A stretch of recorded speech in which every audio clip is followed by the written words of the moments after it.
দ্বিতীয় হয়েছে শ্রেষ্ঠা পাল, তৃতীয় হয়েছে ঈশিতা দত্ত।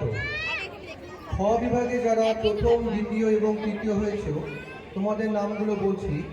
প্রথম হয়েছে আর্যমান মল্লিক, দ্বিতীয় হয়েছে অদিত্রী মণ্ডল, যুগ্মভাবে তৃতীয় হয়েছে রিহান দাস এবং মোনালিসা। আজ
তোমাদের শক্তি